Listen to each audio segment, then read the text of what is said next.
Hi guys, Knife Detector here, and I hope you guys had a fabulous new year. So the reason I'm making this video is because, well, I had some time on my hands and I figured, well, what the hey, let me see if I can try my hand at making a friction folder. So essentially this video is going to be kind of the opposite order of the order in which I usually do my videos, meaning I'm showing you the finished product before I show you how I did it. Sometimes I do these how-to videos when I just get the feeling that I want to make something with my hands, right? Whether it be something out of leather or something out of wood. So in this case, I felt like working with metal and wood. So I decided to try and make a friction folder. Now what follows after this little segment is all the steps that I took in making it.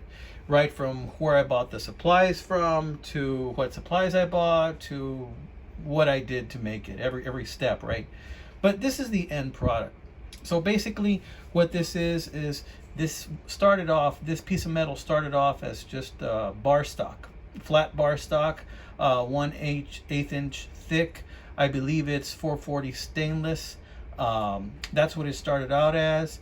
These are some Chicago screws, screws and posts from Home Depot that I bought, and this was just a piece of poplar wood that I bought also at Home Depot. I think it was trimming or something like that, or edging, or it was something trim. I don't know what it was, but it was a little plank of wood for $1.99 or something, and I bought it at Home Depot. Pretty much the amount of money I spent in all of these parts to make this, just the parts, the bar stock I bought on eBay, and I show you the address of the person I bought it from, his company, and the other parts I bought at Home Depot. So basically the all in with parts, 15 bucks, and of course the labor, well, that was all me. So I went ahead and I put this little bad boy together.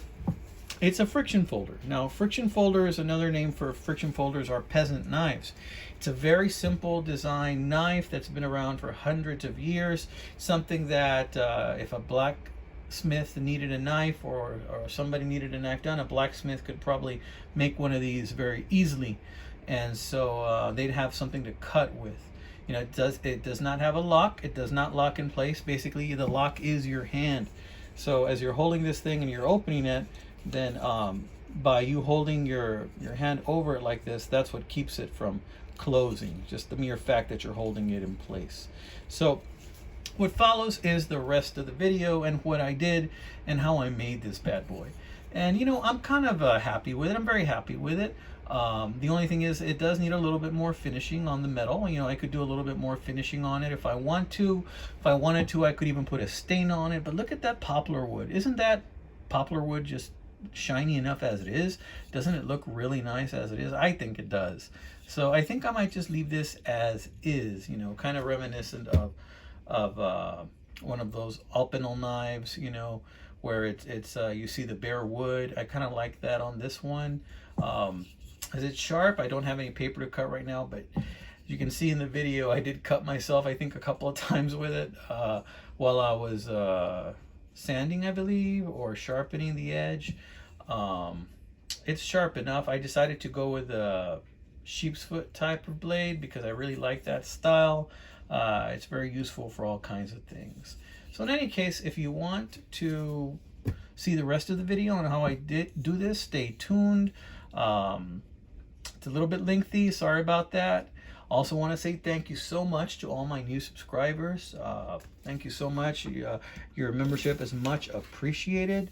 I also want to say a huge congratulations to my last giveaway winner, and that was the New Year's giveaway, Stuart the Man Harvey. Congratulations, Stu.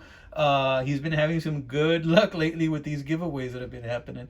And man, I hope you enjoy your knife, buddy. And you're a valued subscriber to my channel and a contributor, because you have a lot of wisdom and you contributed to my channel. So in any case, guys, that video is coming up. So leave your comments, tell me what you think. Even if you think it's ugly, let me know. What the hey. Y'all guys take care. I'd like to see it. Here it goes.